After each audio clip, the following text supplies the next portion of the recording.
Remember to subscribe to USAirsoft for more countdowns, gameplays, reviews, and giveaways.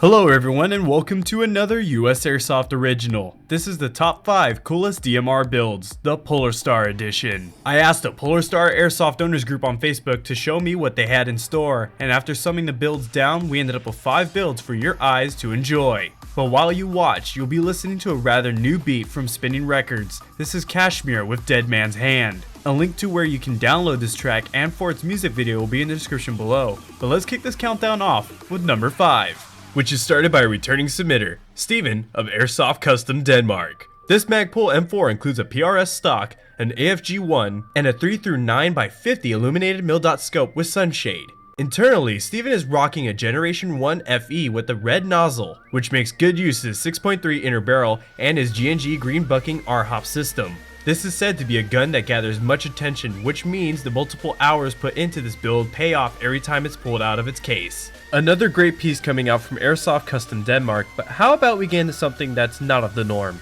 This would be Andrew with his Tokyo Marui PSG-1, which is actually the first I've ever seen converted. Besides the quad rail up front, the externals are stock, but inside an Orga Magnus barrel and red nozzle rest. The hop-up Aldo is stock, but does carry along a Prometheus purple bucking to send precise shots of flying. When I asked Andrew of how he would describe his PSG, I simply got this: it's one badass HK. Can't argue with that. PSGs are already rare to see, even more than the AK-5 and Scorpion we went over last time. But once you go P-Star, you basically can shout out that you want to be unique. Because when it comes to Airsoft, being normal just sometimes isn't fun at all. Which kinda sounds like me and my team when we all go to American Milsim games. They all use M4s, and I instead use my ICS Galil. And that's why they make me medic every time.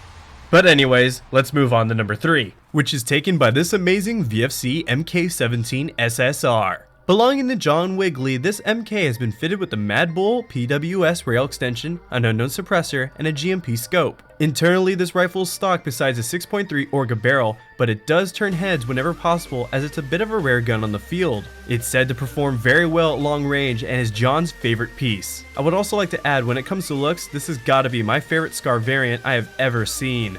But let me know what you think about this entry and any other rifle showcased in this video. But if anyone is going to get any comments regarding their rifle, it's gotta be our runner-up, as carbon fiber is not very normal. At least on an airsoft gun, that is. This carbon beauty belongs to John Tyler, but before we get into the exterior, let's quickly go over the internals that power this holy piece. Inside, a Pro-Win hop-up hides a shaved Prometheus purple bucking with a flat hop nub, which altogether carries a Prometheus 6.5 550mm inner barrel. Besides this rifle being made of separate parts from many different rifles, the stock is a real steel Command Arms SRS sniper stock that was personally converted to fit an airsoft buffer tube, and the 3M Dynox CF vinyl carbon fibering took 2 continuous days of detailing, so no, the fiber is not real carbon. John Tyler told me, and I quote, "I love it because you'll never ever see another one like it, and I put countless hours and money into it and so much detailing and tuning, I'd never get rid of it. Let's just say that the average kill I get is a headshot and is usually too far for them to even engage me.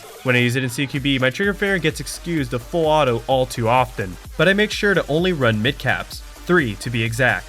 John has permanently made his Frankenstein rifle into a piece of battlefield artwork that you may never see elsewhere, but here. But now we enter into the number 1 spot, which goes to someone I wouldn't expect to enter, but then again it is a DMR countdown, so Dobey just had to enter his heavily custom Umarex 417. This piece picked up quite a lot of attention as it's been featured in Dobey's YouTube channel Caferacing, the first of which videos of the 417 reaching over 116,000 views. So much went into this rifle, and even the scope atop had to have a touch of creativity. A GoPro and a mirror had to be fitted to really give off a true first-person scope view. More information, if you're willing to read it, will be in the description below of information on the scope's construction and the regulator setup. But what does Dobey himself think about this rifle? Dobey states, "I wanted to build an airsoft sniper rifle that was semi-automatic but had all the characteristics of the KJW M700 I use more frequently. It had to be gas so it could be very quiet, and at the time of its design, that meant PolarStar fusion engine. I wanted to use the VFC HK417 so it was a true DMR replica